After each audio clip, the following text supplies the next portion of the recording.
Okay, so now the remainder of this 5-page document that I made for you discusses the rubrics. Okay, so we ended off right here, but let me just mention that again.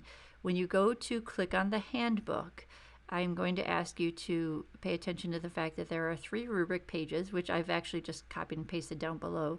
But again, notice that you would go, for instance, you would click on your handbook out of the My Open Math, and you'd come up into the long assessment handbook, and then I just kind of jumped us down to here, but here would be the rubrics. And so I just, again, I copied and pasted them into the document so that we could talk about them. But there's on Thursday, I'm also going to include a video that is for understanding rubric level progressions. That thing is going to be your friend. That's going to be phenomenal. That's going to be like, how do I get for a level 4 instead of a level 3? How do I avoid level 1 and avoid level 2 and so forth?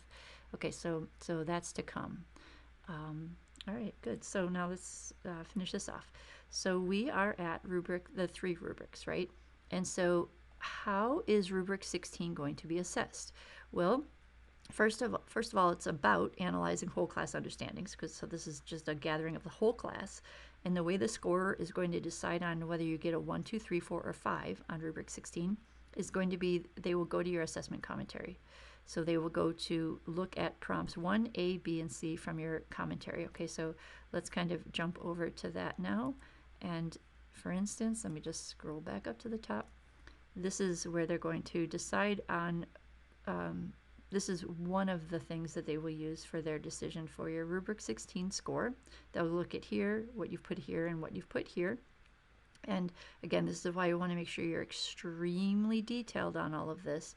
You want to make sure you're talking about strengths and weaknesses. Strengths and weaknesses for conceptual understanding, strengths and weaknesses for procedural fluency and math reasoning. So because what happens is, notice, well, I don't want to jump ahead, but notice that they're asking for that right here. So let me just say one more thing and then we'll get there. You're also just going to, the evaluation criteria that we talked about will be looked at, the summary of student learning for the whole class, the graphic or narrative, and then the blank copy of the formative assessment. They'll want to see what it is that you're using for your assessment. Okay, here you will look at your students' math work they completed on the formative assessment and analyze whole class performance and discuss students' learning patterns within and across learners in the class. Now this is important. You want to really talk about patterns. You know, what do I mean by within and across learners in the class? We have to talk about that more when I show you examples of graphic charts and tables that you could be using. But it's really important to, specifically thoroughly break the class down, in my opinion, and look at it in various ways.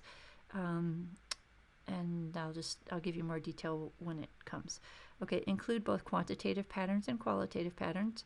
Be extremely specific. So again, like numeric stuff, but then in words, kind of find a discussion about things you noticed. Be extremely detailed. Don't be superficial. Don't just count. Superficial being, it should not be a situation where the words you use could have been used by a peer, by one of your student classmates in their edTPA. If it just says, well, we were working on vocabulary words, and they scored about, they were doing well on the worksheet, and I thought, well, someone else could say they were working on vocabulary words. Well, what words? Well, we were working on the attributes of the triangle, and we were working on angle measures, and we were working on, is it right? Is it acute? Is it obtuse? Like, you have to be specific. It has to be so detailed to your central focus. You will cite student samples specifically. Be sure to identify students' correct work and incorrect work in connection with conceptual understanding and procedural fluency, math reasoning, problem solving. The "and" is critical here. You'll see why in a moment in terms of your grade. Use very descriptive writing as you explain their learning patterns. Also, consider using a graphic such as a table or chart. So you want to be very specific, very detailed, and you want to stay away from these, that's for sure. So that's why I was emphasizing the words "and." You want to make sure that you talk about what students did right and what they did wrong. Not just, so we want strengths and weaknesses. We don't want to just say, just focus on what they did wrong or just focus on what they did right. We want to look at both. And moreover, we don't want to just look at what they did, what their strengths and weaknesses were with regard to their conceptual understanding. We want to do what they did right and wrong for conceptual understanding and we want to do right and wrong for procedural fluency, math, reasoning, problem solving. So that would get you a 3. What would get you a 4? More detail, more specific. So notice the difference between here and here. Sometimes they're subtle. Sometimes it's hard to find how to make that jump. And that's why there's another video I'll make with what's called Understanding Rubric Level Progressions, URLP. And that will help you to determine, how do I jump from one level to the next? How do I avoid these lower levels? To get to this level, your candidate, now notice there's a lot of the same things, but it's like you explicitly connect patterns of learning, and you're really, there's a lot more detail there, very clear. Okay, now in terms of the next rubric, 17, you're analyzing individual student work samples. And so now the edTPA score is going to go into your commentary prompt 2. Okay, so let's jump back into that again. And so they are looking at your prompt 2, and they're looking at the what you submitted for the 3 focus students, and continuing on and looking at these prompts. Okay, so here you will choose, and so again, they're going to look at the 3 focus student work samples that you submitted. Here you will choose completed assessments from 3 students such that their work contains evidence of struggle. In other words, you are choosing 3 focus students and looking at just the math work completed on the formative assessment by those 3 individuals. Thoroughly look at the completed formative assessments from these focus students and clearly describe evidence of their errors, confusions, or partial understandings. Your analysis should not be superficially discussed, like it shouldn't be vague and just kind of fluffy, and just, it has to be really detailed.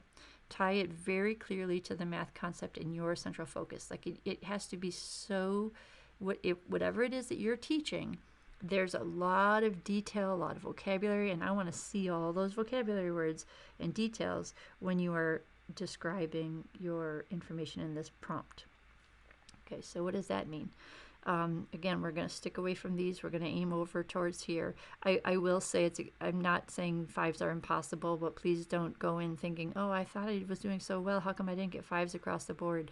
I don't know that I've ever, gosh, I don't think I've ever given a 5, to be honest. Not to say that they're, so now I feel bad to say that out loud, but it's like master teachers struggle to get this, probably, I'm guessing. It's just that doing this is phenomenal. This is phenomenal. Getting all of this stuff is like, wow, that's a really good lesson. Okay, so how are we going to jump through these levels? For this is, how does the candidate, oh, by the way, I don't think I did that up here, I'm sorry. When I was mentioning these levels that could be scored, the question was, how do you, the candidate, analyze whole class evidence to identify patterns of student learning? And so when you're identifying the patterns, are you only noticing what was right, or are you only noticing what's wrong, or are you doing both? And within that, are you doing this and this? Okay, so, and then now in rubric 17, how do you, the candidate, use student work to analyze math errors, confusions, and partial understandings? And so, for instance, to score a 3, you would be using the evidence from the 3 focused student work samples to identify the specific student struggles. To get to a 4, you would be using evidence from the 3 focused student work samples to explain the student struggles in relation to the related math concepts. Again, you're tying it back into your central focus. You're really making sure that you're tying it all together and using very much detail about your particular lesson. Okay, and then this is just even getting more explicit and detailed. Okay, and then lastly, rubric 18 is the end of the task 4. There's 3 rubrics for task 4 that you're measured on, and this is going to use evidence to reflect on teaching. So the primary sources that this edTPA score is going to look at is what you wrote in your commentary for prompts 3 and 4. Okay, so what will happen now is they're going to look at what you put here, and here, and here, and inside all of these. Okay, and then here you, and the 3 focused student work samples from the re-engagement lesson.